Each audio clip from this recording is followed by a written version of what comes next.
Yo, what is going on, Headliner Nation? Welcome to a very special video here on Headliner Breaks. I know I don't post a whole lot of recorded content here on the channel anymore, but this video is basically being done because of all of you. Now, if you do or don't know, just to recap real fast, I sent out a survey last week to everybody that has participated in breaks in the past. I've got a mailing list that's like 110 people. Our Facebook community, I believe, is over 100 people. And then everybody located in Discord. And of course, we've got a lot of people who are on all three of those. So there might be some overlap there. But I would be fair to assume that we have anywhere between like 100 and 110 maybe people that have either participated in breaks before or have had interest in it and maybe not had done it yet. I got quite a few responses, a lot more than I was actually anticipating. So big thank you to everybody out there that had a chance to respond and participate in the survey. And I wanted to take this chance to answer your questions, answer your feedback, and kind of maybe give some clarification to a few things that you might be asking here about Headliner Breaks. Because as you know, here at the Fantasy Headliners, Headliner Breaks, Headliner Gaming, all the stuff we do, we like to be as transparent as possible. And I wanted to share these surveys with you and then also give you an opportunity to respond if you wanted to down in the comments, shooting me an email, Kyle@thefantasyheadliners.com, whatever you may want to do, and then we can continue that conversation. But first and foremost, let's kind of take a look at a couple of the questions that I asked right off the start. How often do you currently participate in breaks? And the one thing that I saw right off the bat is that we have almost 40% of our responses not currently participating in breaks, meaning that they have participated at some point in time, because the question was not currently active, but like looking to get back into it or will at some point. So because of that, that's good for me to know that there's a lot of people out there that, aren't currently active, but they might be coming back, because my kind of goal here is to expand this channel and expand what we do at Headliner Breaks and continue to grow it, so I can offer better discount, better prices, we can get more product, we can do case breaks, lots of different things like that. But then kind of a jump after that was, when do you expect to participate in breaks again? And a good response here, again, I felt 60% of people were like, I'm going to participate in breaks again when I'm able. And a lot of people had said that the reason that they can't participate in breaks right now is because they just can't. They just, for personal reasons, whether it be money or just situation or whatever, they just can't currently participate in breaks.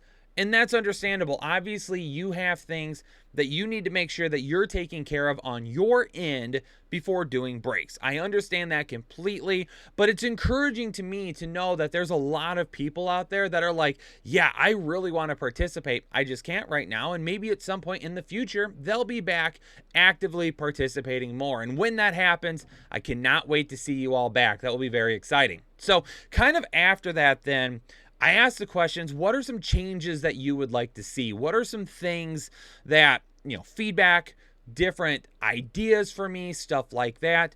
Overwhelmingly, a lot of people were like, love it, you're doing a great job, which is great, because that makes it, that just helps me know that kind of what we're doing right now is awesome. But there were a few other questions and different things that I felt like covering here would be good, because it would help maybe some of you that also had similar responses, because, everything you're seeing here might be a singular response, but there might have been more responses with it, and I just took one to show up on the board.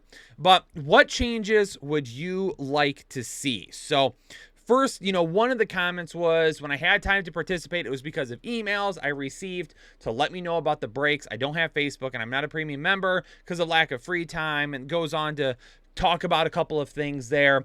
But really the response at that point was, I just don't get the notifications anymore because I'm not in Discord and I don't really have a Facebook, and I was reliant on emails.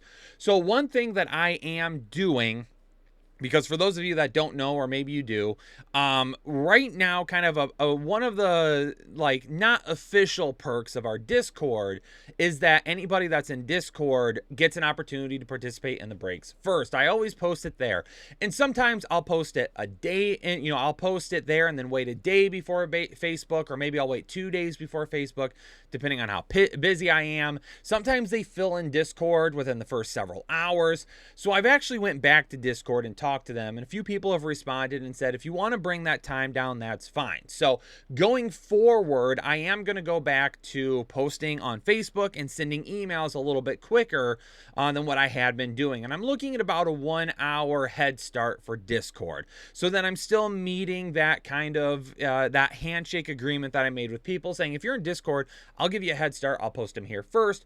I still want to honor that because I've told people that, and I don't want to break my promise to them, but I also want to make sure that for those of you that want to participate, you get an opportunity more. Now, one thing I will say about Discord, especially with the way we do breaks now, where you get to draft a team, it is very, very, very hard for me to do that if you're not in Facebook and you're not in Discord, because then I don't have anywhere for you to see the draft board or the video that I post showing the randomization or things like that. So if you are interested in doing it and you're only on the mailing list, I would encourage you just to create a fake Facebook profile and just join Headliner Break, so then you have an opportunity to see those things in there.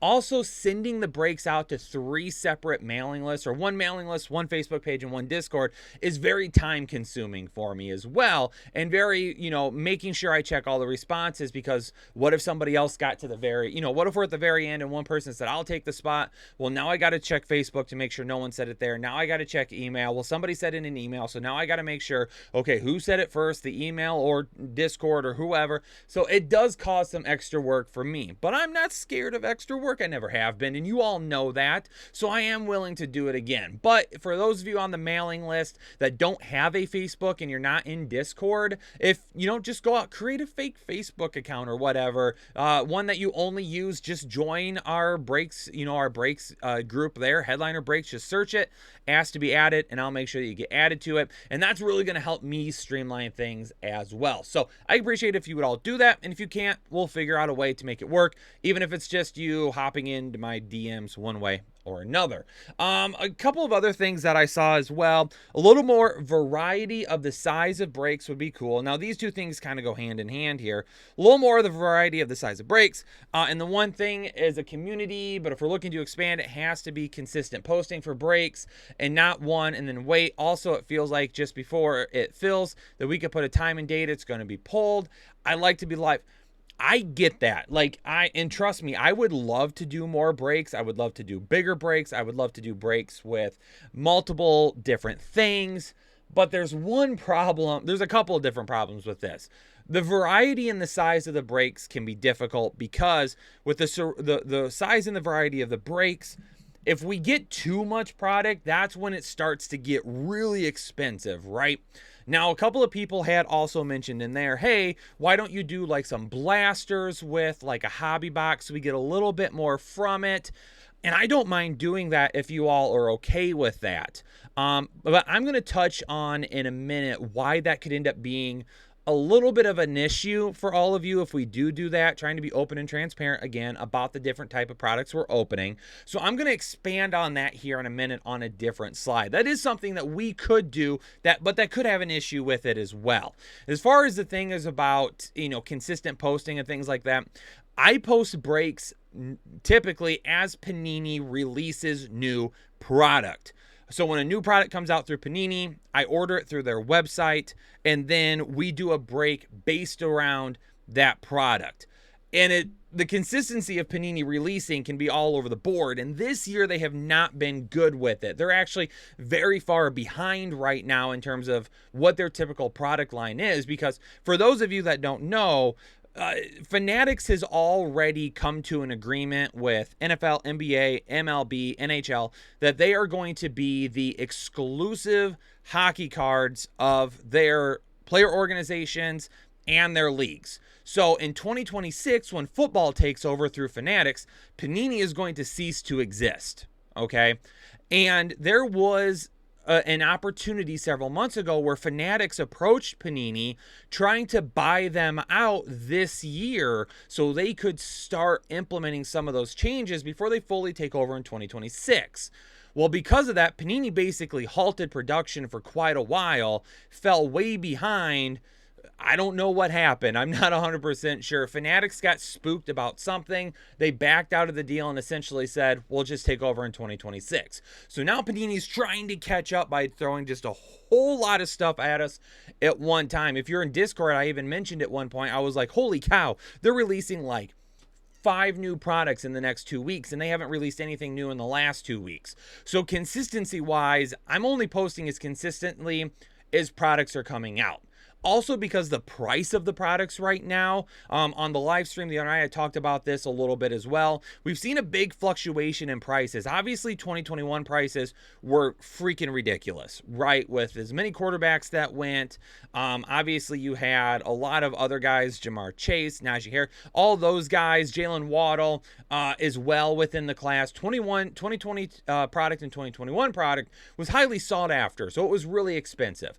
2022 product, which they're closing out right now, that's kind of it started high and then it started to go really low because Kenny Pickett was like the only rookie quarterback in the class really doing anything. It was an underwhelming rookie quarterback, rookie quarterback class, entire rookie class really at this point, except for a couple of people here and there. The cards just weren't as sought after, so the price started to go back down and it got really affordable again. Well, then Brock Purdy screwed that all up for us the last few weeks of the season because everybody started chasing his cards. So then Panini raised the prices again and started to push things out as quickly as they could to catch the Purdy hype. Well, Purdy gets hurt, and we haven't really seen the prices go back down that much. So as of right now, it is still a little bit more expensive to do. So for me to consistently post expensive products for us to break, it's really, really tough because then I'm asking you to spend that money faster and quicker than what you might like to do.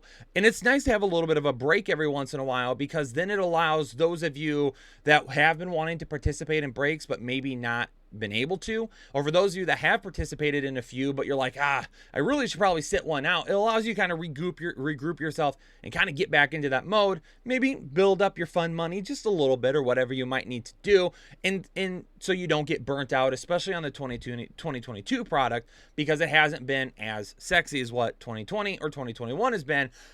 But 2023 is going to be insane. And a lot of people said that too. They were like, hey, I'm kind of waiting for 2023 product to come out because that's going to be way better than 2022. And I get that and I understand that. And here in the next couple of months, we'll probably start to see some 2023 product kind of peak up in terms of what's going to be happening. Obviously, it will be after the draft. And then after the draft, we'll start to see those things. And then we'll get to 2023 product where there's going to be a lot of really good quarterbacks that we're all going to be chasing. Bijan Robinson will be in there as well. So this class will be one that we'll be chasing pretty hard. Next question or kind of feedback was change the format of the selection of teams, and this is something that I have already changed. And the reason we do it the way we do right now is because it's impossible for us to fill breaks and the way breakers traditionally do it. Because the way breakers traditionally do these things is they will do all 32 teams separately, and each team has its own price range based on the rookies that you could pull from there. Now, I don't have 32 consistent people who are willing to pick all 32 teams. We are not that big here. It's impossible. If I were to do that, I wouldn't be able to do breaks anymore because I wouldn't fill it. And it would be way more expensive. Like if you wanted Pittsburgh right now, we would have to load up a lot of what the price would be on Pittsburgh. So then if somebody wanted Indianapolis Colts, it would be 3 times less. It's really tough to do that because no one's going to buy the Indianapolis Colts. All right. If you look at the way we do it right now, where we draft teams now, nobody ever picks Indianapolis. I would need an Indianapolis fan interested in breaks to purchase the Indianapolis Colts. Now that will change in 2023 with them having a high draft pick. If they get a quarterback or something like that, that obviously could become a thing of the past and everyone's going to want Indianapolis. But the other teams then at that point, it's going to be difficult for me to try and do anything with. So it's impossible for me to fill breaks that way. The way I used to do it was just everybody got random teams. But then the feedback I got at that point was I would really like to pick my team maybe. So now we move the way that we do it now, where you get to draft your first team and then you get a second team at random. And the reason I do that is because A, it's a lot easier to fill 16 spots in a break, even if it's a little bit more expensive. Because then at that point, I don't have any type of an issue trying to fill spots over and over or do fillers or whatever it may be. If I get 16 people and sometimes less than that because people buy multiple spots, that works great. And yes, it might be a little bit more expensive, but you do get a second team. So really, you're kind of paying for your first team that you would really like to draft, and then you're getting a second team for free. That's the way that we do it right now. If I were to split it out and do 32 teams, it would essentially be the same cost, except for the fact that, like, how do we do a draft then at that point? And who gets what? It would just make things more complicated. So the way we do it right now, I feel, is a really, really good place that helps us maximize being able to fill it quickly and being able to help people get into breaks more often, and a lot of times those second random teams that you get banger cards from, and then you're even more excited because you're like, I didn't even pick that team, right? So the way we do it right now is going to have to be the way that we continue to do it. But you know what? Whoever left that comment, if we continue to grow and you're a big part of that and you help us grow, we could absolutely look at changing it in the future 100%. Last thing that I want to cover real quick. Do you need help selling? All right. And this is one that I was not surprised to see. Almost 90% of the people that responded were like, yeah, like I need to sell some of the cards that I have pulled from these breaks. And this is something that I've said in Discord a couple of times, and I'm going to be very, very honest with all of you right now, okay? A lot of people tend to get into these breaks, and they go fast and hard. They have a bunch of cards pile up. They don't sell any of them, so essentially they're just losing all their money at that point, and then they don't know what to do. They've done too much, so they don't buy into breaks anymore. Resell your cards, whatever you can get for them, okay? Now, if you're just getting a few base cards, you're probably not going to be able to sell those. If you're getting some inserts, maybe some rookie cards, things of that nature, the best place really to sell cards, in my opinion, is either Facebook groups or selling cards on Twitter. If you ask Peasy, who does a lot of selling on Twitter, I've bought quite a few things through Twitter, you get really good deals. And if you tag certain people, they'll retweet it for you to try and get some eyes on it. But for those of you that are on Facebook, join card groups on Facebook. There are a few that I am in that I could recommend to you that you are allowed to post your cards on Facebook and sell them. So then you can try to recoup some of that money, even if it's not a ton. Even if you lose half your money that break or whatever, at least you're getting some of that back. Now, here's the reason why I want to offer this up. And I kind of go back to a point earlier where someone said, you know, doing like some blaster boxes and things of that nature. If I add blaster boxes to hobby boxes, a majority of the time you're not pulling anything out of blaster boxes, okay? Blaster boxes and retail is what they're called. Blaster mega boxes, those hobby packs that hang on the shelf, CeeLo packs, things like that. You're kind of chasing those big inserts. Like people buy Donruss and Donruss Optic retail to chase rated rookies in downtowns, okay? That's why they're going after those things. People buy Select to chase after zebra prints. It really just kind of depends what you're going after. If you want a Kaboom, you buy Absolute Retail. Things like that. People buy retail to chase those. A majority of the time, retail is not going to give you anything worthwhile, though. In fact, your chances of hitting something worthwhile out of a $25, $30, $35, $40, $45, $50 retail box are a lot less likely than to you buying into a break and actually participating in a break where not only we're getting like numbered cards and numbered inserts, but we are getting some of those hits as well that you'll have a shot at. And that's one of the reasons that I tell people that buy a lot of retail stuff, it depends on what you're looking at it for. If you're just chasing hits and you're not going after specific cards, you're probably going to waste your money quicker on retail than you would doing breaks. Now, retail's fun. I've done a couple of boxes here and there. I don't go after retail. I don't buy that product and rip it because I know how difficult it can be. I would rather buy singles than buy and rip retail. The one thing I would like to do are case breaks of retails, because then at that point, if we do like a Donruss Optic or just a Donruss case break, downtowns are going to be in that case because those are case hits. We have a much better chance of getting one of those, and that's really the card that we're chasing after. There also could be a couple of hits here and there, but retail-wise, unless we do like a break of it, again, you're having issues. Now, if you have a ton of like bulk cards, keep in mind that there are people out there that do card shows and run card shops that are always looking for bulk prices on cards. So you can put your cards on Facebook and say, hey, I'm selling these bulk. I'll give 100 cards away to somebody for 20 bucks and just try to make a little bit of money back on it.